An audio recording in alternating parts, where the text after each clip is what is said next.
Hello everyone, in today's video I will teach you how to generate spot diagrams in COMSOL multiphysics. In order to demonstrate how to compute the spot diagrams, I have created a simple optical system that you can see over here. The system consists of a hexapolar ray release grid, a spherical equiconvex lens. The purpose of this lens is to focus the rays, and the rays are being focused over here. The ultimate goal of this lecture is to teach you how to generate the diagrams that you can see over here. So this diagram over here is a spot diagram at the focal plane over here. And this diagram is the spot diagram at the plane that is very near the focal plane. For example, over here. As always, I have created a brief post that presents the main results that will be generated in this video. A link to this post is given in the description below. In this video, I will teach you how to generate spot diagrams from scratch. However, for the time being, I just want to show you the final results in COMSOL multiphysics such that you become more interested in watching this video. So this is the system in COMSOL multiphysics, and the spot diagrams can be seen over here.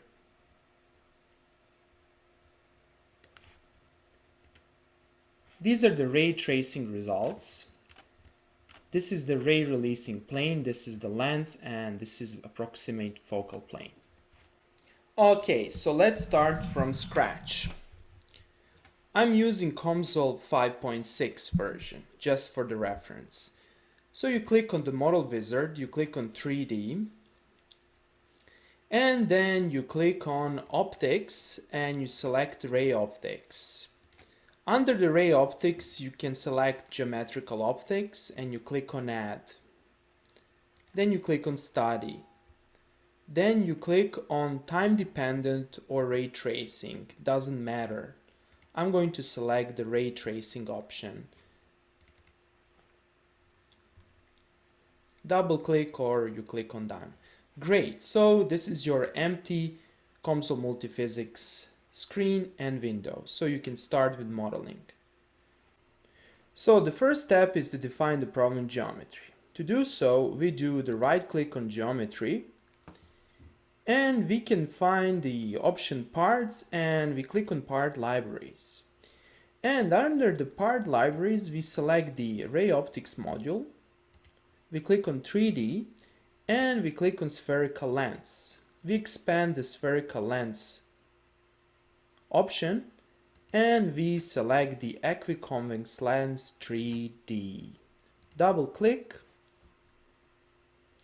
and you basically can select the first option over here and you click on OK. Build select, here's our lens. So the first thing we are going to modify, the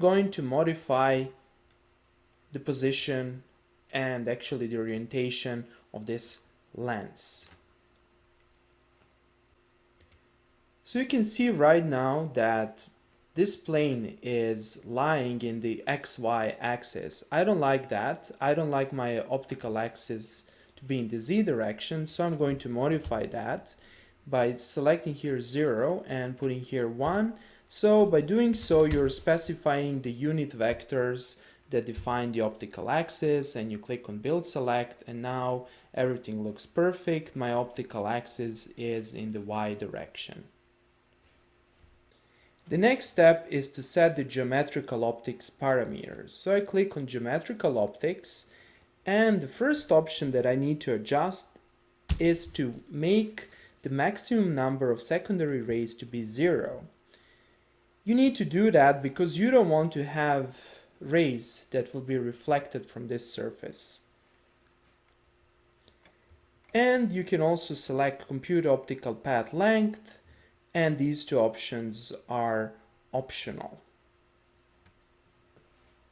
The next step is to choose the material for your lens. So you click on material, right click, add material from library, and over here I'm going to use my recent materials, and I'm going to use the silica glass, or you can find some other material in the COMSOL library. Okay, now I have specified that my material, the material of my lens, is silica glass. And you can see over here that COMSOL automatically assigns the value for the refractive index of 1.45 that corresponds to the refractive index of the silica glass. Now that you have defined the material, you can quickly go over some other properties in the geometrical optics section. For example, over here, you can either manually select the refractive index, or you can do the user defined. If you don't like the selected one, then you can select the material discontinuity. If you want to have some, for example, some coating on the lens, you can basically adjust it over here. And here, ray properties, you can select the wavelength. I'm going to use the 660 nanometer wavelength. And the next step is to define the release grid. So we are defining the source, and I'm going to click on release from grid. And over here, you're specifying the grid type. I'm going to choose hexapolar grid. You specify the center location. The center location will be located at 0.1 meter in the direction of the negative y-axis. That will be my focal plane, and over here you need to specify the cylinder axis direction. I'm going to specify the cylinder is in the y direction. The radius will be 0.15 meter. Here you have to be careful, since the radius should be smaller than the diameter of your lens, or the radius, right? We can see the radius of curvature is 0.125, but this is not what we want. We want the diameter. The diameter is basically 5 centimeters. So if you go over here and if you click again on the release from grid, you have to make sure that this value over here corresponds to, that is basically smaller than your diameter of the lens. So I'm going to choose, for example, 0.02, right? And here you need to specify the ray direction vector. So in our case, the ray direction vector will be 0, 1, 0, and that would be it. Now, you can actually check how your release grid will look like by clicking on the button over here, or clicking on the button over here. So we can see that our rays are going to be released from this grid. And we can increase the number of points. For example, we can add 10 points, and let's see what happens. Now the grid is denser. And let us decrease the radius. Let us put the radius to be 0.15. And let's see what happens. Okay. So this is now our radius. If you click on mesh and click on build all, you will generate the mesh, but you don't need to do that. COMSOL will automatically generate the mesh. And the final step is to specify the optical path length for simulating the ray propagation. So I'm going to click on Study 1, Ray Tracing, and I'm going to specify maximum path length. And I'm going to choose the units to be millimeters, and my path length, my maximum path length, will be 400 millimeters with the step of, you can select, let's say, 1 millimeter. So you start from 0, you go 1 millimeter until 400 millimeters. You can always adjust this if the results are not perfect, and you click on compute. And let's see what will happen now. Did we make a mistake? Mistakes are always possible and always happen. Okay, not bad, not bad. So here are our results. So this is the default COMSOL ray tracing diagram or figure that's being automatically generated, and you can see that our system works as expected. This lens is focusing the beam, and here's the location of the approximate focal plane. Now, if you want to improve this graph, you can, for example, click over here. Here are the results, and you can simply click on volume, and you click on plot, and now you can see that your lens is not transparent anymore. It's being represented as a solid. And of course, you can erase the legend over here. This legend actually corresponds to the optical path length. So this optical path length is around 0.4, and you can track the optical path length along the beam. So far so good, and we arrived to the main point of this video, and that is how to generate the spot diagrams. So let's see how to do that. So if you click on results, and if you click on 2D plot, you will have an option. If you click again, right click on 2D plot group 2, and under the option more plots, you can find the option spot diagrams. Now, let us expand this section and see what do we have over here. Now, if you click over here, the data set that you're going to use is ray 1. And under here, times, you can select the propagation time. So 0 time corresponds to the source, to the release grid. And the time over here, the last time, corresponds to the last step in computing the ray tracing results. Unfortunately, I don't like times, since these are the times in basically picoseconds, nanoseconds, etc. It's very difficult to trace these numbers. It would be more appropriate to have basically an option to choose the optical path length. However, unfortunately, we don't have such an option, so we have to live with times. So if you click the time 0 and if you click on plot, this is basically your release grid. And if you click, for example, on some result over here, this is somewhere, these are just basically spot diagrams somewhere at the path of ray propagation. And if you click further, okay, so something is being focused over here, so this is probably after the lens focuses the beam, and you can go further and you can go on, and if you're lucky, you might be able to find the focal plane. However, this is a very difficult approach for finding the focal plane.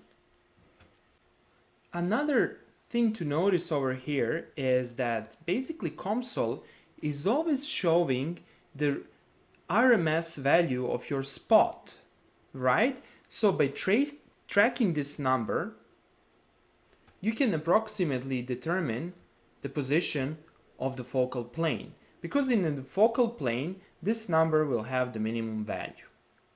However, we are not going to do that, and luckily COMSOL has an option to automatically detect the focal plane. So if you click over here and if you click on a spot diagram and if you expand the option focal plane orientation, you can click here, and by clicking here, COMSOL will generate a data set that will correspond to the focal plane. So let's click over here. Here it is. Here are our results, our spot diagrams at the focal plane. Now, how to find this focal plane? Well, if you click on the data set, you will see a data set called intersection point 3D1, and if you plot it over here, you will see the location of our focal plane. Now, one thing I don't like about this graph is that the colors are uniform. However, I would like my color to represent the position of the ray in the release plane. So the color should correspond to the position of the ray at the release plane. For example, most likely this is the central ray in the release plane. However, I do not know the other rays. I don't know their position in the release plane. So how to do that? Well, if you click on the spot diagram and if you do the right click and you select the color expression, you can make a logical expression over here. And I will type at 0 GOP. GOP stands for an internal COMSOL variable representing geometrical optics. And if I type RREL and if I click on plot, I will obtain something like this. So this GOP RREL is basically the radial coordinate relative to the centroid of each release feature at the release plane. So this at means nothing less than at 0 means at the initial time or at the initial path length, or you can select a random value of path length. For example, the last, if you type over here the last, this will correspond to the object or to the image plane, actually to the image plane. If you type here the last, you will obtain the results in the image plane, or the last also refers to the last time instant that you use to compute the diagram or the ray tracing results. Okay, so let us see how to generate another spot diagram at some other plane. How to do that? Well, what I'm going to do that, I'm just going to click on spot diagram and I'm going to click on duplicate. And over here, you can basically select, instead of selecting image surface, I can, for example, select ray 1 and I can manually choose the plane I like. So I can choose, for example, the plane over here, and if you do the plot, the results will not change. However, if you, for example, select it over here, the results will not change. Why they will not change? Because you need to press here zoom extend. Now, what are we seeing over here? So the results are overlapping. Basically, the results for this plane are overlapping with the results for the focal plane. So how to overcome that? Well, we can simply adjust the position of the graph. We can, for example, move this graph, let's say 2 millimeters in the x direction, and this is what happens. However, I don't like this spot diagram. Actually, I don't like the plane. So I will choose some other plane, for example, not this one. Let's choose an appropriate plane. Let's see what happens over here. Okay, this plane might not be the appropriate one. Let's see what happens. Not even this one. Okay, so somewhere in between these planes, there is a plane being focused. Okay, this is almost equal to the focal plane. Very good. And then I'm going to just adjust the position over here. I'm going to shift this not 2 millimeters, but let's say 0.5 millimeters. Let's see what happens. And I'm going to click on zoom extend. And here are our results. You see beautiful graph. This graph corresponds to the focal plane spot diagram, and this graph corresponds to spot diagram that is very near the focal plane. Okay, that would be all for today. I hope that you like this video. If you find this video interesting, please subscribe or support my channel. Have a nice day.